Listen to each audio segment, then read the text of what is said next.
인류의 긴 역사 속에서 우리를 가장 깊은 절망으로 몰아넣었던 비극은 과연 무엇이었을까요? 아마도 거대한 전쟁의 참혹함이었을까요? 아니면 예측 불가능한 자연재해의 무자비한 힘이었을까요? 혹은 소리 없이 생명을 앗아가는 치명적인 질병의 공포였을지도 모르겠습니다.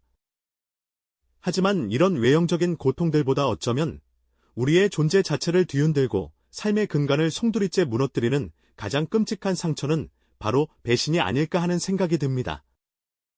우리가 가장 믿고 의지했던 사람에게서 날아드는 칼날은 단순히 육체적인 고통을 넘어 마음의 깊은 곳에 지울 수 없는 흉터를 남기곤 하죠. 이 상처는 한 사람의 세계를 산산조각 내고 이제껏 쌓아 올렸던 모든 신뢰를 한순간에 허물어뜨립니다. 세상의 모든 것이 거짓처럼 느껴지고 심지어는 자기 자신마저 의심하게 만드는 그런 절대적인 고통이 아닐 수 없습니다. 우리는 배신을 통해 단순히 사람을 잃는 것이 아니라 관계의 의미와 인간 본연의 선의까지도 의심하게 되는 경험을 하게 되죠. 마음속 깊이 자리했던 따뜻한 믿음이 차가운 배신으로 변하는 순간 세상은 더 이상 이전과 같지 않을 겁니다. 마치 견고하게 지어진 성벽이 한순간에 무너져 내리듯 우리의 내면은 혼란과 절망의 거대한 파도 속으로 빠져들게 되는 것이죠. 이처럼 배신이라는 감정의 심연은 아마도 우리 모두가 한 번쯤은 경험했거나 혹은 경험할까 두려워하는 보편적인 인간의 아픔일 것입니다. 가장 가까웠던 이의 등 돌림은 단순히 상실감을 넘어 내가 무엇을 잘못했는가라는 자기 비난과 세상이 원래 이런 곳인가라는 근본적인 회의감까지 불러일으키죠. 이런 절대적인 상실감과 존재론적인 혼란 속에서 과연 우리는 어떻게 다시 일어서서 삶의 의미를 찾을 수 있을까요? 깨져버린 마음의 조각들을 다시 맞춰나가는 일은 가능하기는 할까요? 이 질문에 대한 답을 찾기 위해 우리는 이제부터 인류의 역사 속에서 배신을 겪었던 수많은 인물들의 이야기부터 우리 내면의 깊은 곳에 숨겨진 심리적 메커니즘까지 다양한 시선으로 배신당한 마음이 회복되는 과정을 깊이 들여다보고자 합니다. 이 여정은 단순히 과거의 사건들을 나열하거나 잊어버리라고 조언하는 피상적인 이야기가 아닐 것입니다. 오히려 배신이라는 상처가 우리에게 던지는 질문에 귀 기울이고 그 질문 속에서 인간의 나약함과 동시에 놀라운 회복 탄력성을 발견하는 기회가 될 겁니다. 고대 문명의 영웅들이나 철학자들, 그리고 현대 심리학자들이 배신을 어떻게 이해하고 극복하려 노력했는지 살펴보면서 우리는 어쩌면 지금 당신의 삶에도 깊은 울림을 줄 수 있는 지혜와 용기를 얻게 될지도 모릅니다. 이 이야기는 당신이 홀로 겪고 있는 아픔을 이해하고 다시 일어설 힘을 발견하는 데 작은 등불이 되어줄 것이라고 믿습니다. 함께 이 복잡하고도 보편적인 인간의 여정을 탐구하며 상처를 넘어선 회복의 길을 찾아 나설 준비가 되셨을까요? 그렇다면 이제 인류 역사 속에서 배신이 남긴 깊은 흔적들을 먼저 따라가 볼까요? 문명이 시작된 이래 인간 사회의 가장 끔찍한 비극 중 하나는 바로 가장 믿었던 존재에게서 오는 칼날이었을 겁니다. 단순히 거대한 전쟁이나 예측 불가능한 재앙, 혹은 치명적인 질병만이 인류를 뒤흔들었던 건 아니었죠. 오히려 신뢰라는 견고한 성벽이 무너졌을 때의 파장은 개인의 삶을 넘어 국가와 공동체의 운명까지 송두리째 뒤바꾸곤 했습니다. 고대 로마 공화정의 위대한 지도자였던 율리우스 카이사르를 떠올려 보시죠. 그는 한때 자신이 가장 아끼고 신뢰했던 양아들 브루투스에게서 치명적인 칼날을 맞았습니다. 브루투스, 너마저. 나는 그의 마지막 탄식은 단순한 고통을 넘어 인간이 겪을 수 있는 배신의 충격을 상징하는 말이 되었죠. 이 비극적인 사건은 로마 공화정의 몰락을 가속화하고 제정시대를 여는 결정적인 전환점이 되었으니 한 개인의 배신이 얼마나 거대한 역사적 파급력을 가질 수 있는지 보여주는 대표적인 예시라고 할 수 있습니다. 이처럼 역사는 깨어진 맹약과 등 돌린 동맹으로 얼룩진 비극적인 기록들로 가득합니다. 전쟁의 한복판에서 혹은 절대적인 신뢰를 바탕으로 맺어진 관계 속에서 갑작스러운 배신은 전장의 혼란을 가중시키고 한 나라의 명운을 결정짓기도 했습니다. 한때 굳건했던 동맹국이 예상치 못하게 전선을 이탈하거나 정치적 야망 앞에서 형제간의 맹세가 산산이 부서지는 일들은 궁궐의 깊은 음모 속에서 수없이 반복되어 왔죠. 지도자의 고뇌와 백성들의 망연자실함은 배신이 초래한 무거운 그림자였을 겁니다. 이 모든 기록은 우리에게 신뢰의 붕괴가 단순한 개인적인 아픔을 넘어 사회 전체에 얼마나 깊고 치명적인 상흔을 남길 수 있는지 경고하고 있습니다. 깨어진 약속 조각들이 흩어져 있는 역사의 페이지를 넘기며 우리는 어쩌면 인간 본연의 나약함과 동시에 신뢰라는 것이 얼마나 소중하고 깨지기 쉬운 가치인지를 다시금 깨닫게 되는 것이겠죠.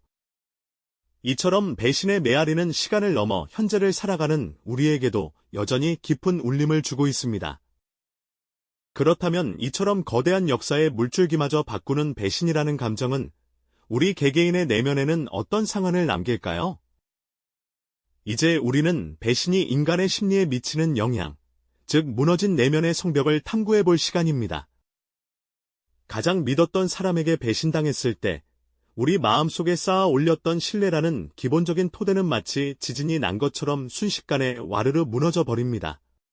그 충격은 단순히 슬픔이나 분노를 넘어 존재 자체를 뒤흔드는 깊은 혼란과 고통을 안겨주죠. 처음에는 이게 정말 사실일까 하는 부정과 함께 현실을 받아들이기 힘들어합니다. 이어서 거대한 분노가 치밀어 오르기도 하고 한없이 깊은 슬픔에 잠겨 헤어 나오지 못하기도 합니다. 더욱이 고통스러운 것은 이 모든 감정의 소용돌이 속에서 내가 무엇을 잘못했는가라는 자기 비난의 늪에 빠져들기 쉽다는 점입니다. 마치 산산이 깨진 거울 조각들이 흩어져 있듯이 배신은 우리의 자아를 파편화시키고 온전했던 마음을 갈기갈기 찢어놓는 것과 같습니다. 어두운 방 안에서 홀로 무릎을 끌어안고 고뇌하는 실루엣처럼 우리는 고립감과 절망감에 휩싸여 버리죠.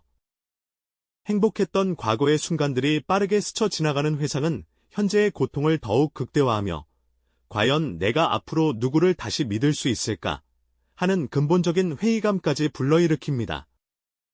배신은 단지 감정적인 상처로만 끝나는 것이 아닙니다. 우리 뇌는 강력한 충격을 경험했을 때 이를 깊이 각인시키는 경향이 있습니다. 마치 뜨거운 불에 대인 손이 본능적으로 뜨거운 것을 피하듯 배신당한 경험은 미래의 관계에서 새로운 신뢰를 구축하는 것을 어렵게 만들 수 있죠. 이는 보편적으로 관찰되는 심리적 현상으로 상처받은 마음이 스스로를 보호하려는 일종의 방어 기제라고도 볼 수 있습니다.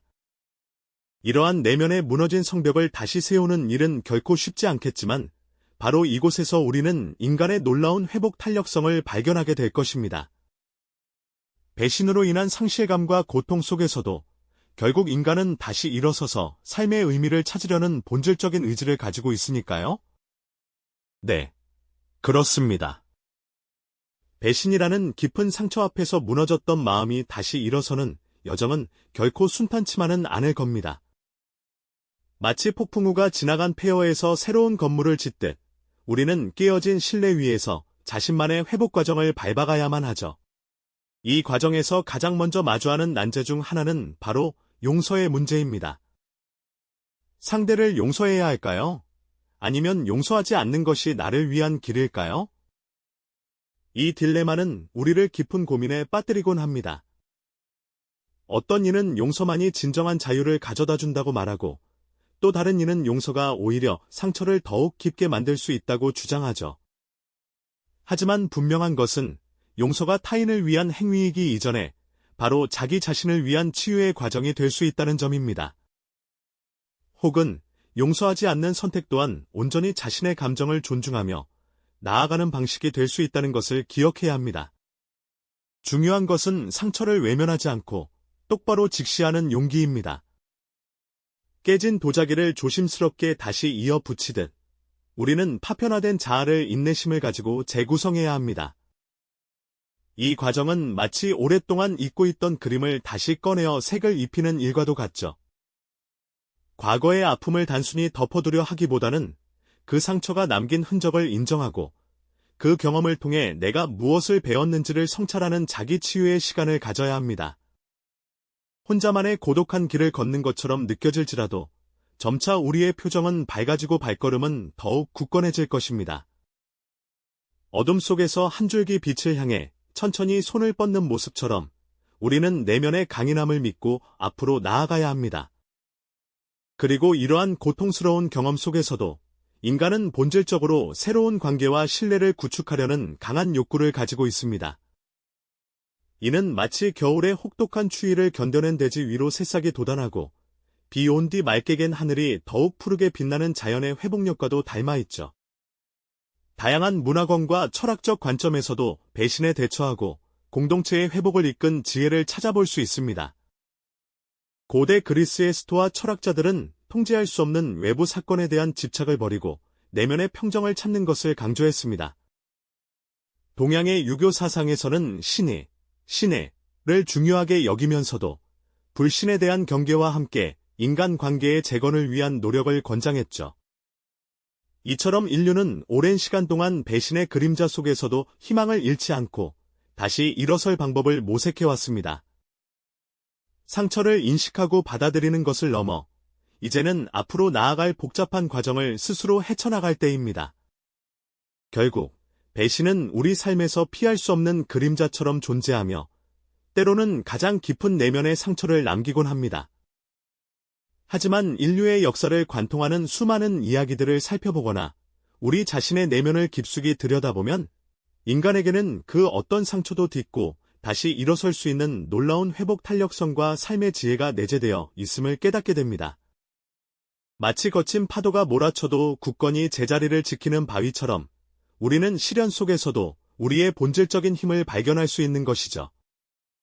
복수심에 사로잡히거나 억지로 용서하는 것보다 훨씬 더 중요한 가치는 바로 무너진 나 자신을 스스로 다시 일으켜 세우는 데 있습니다.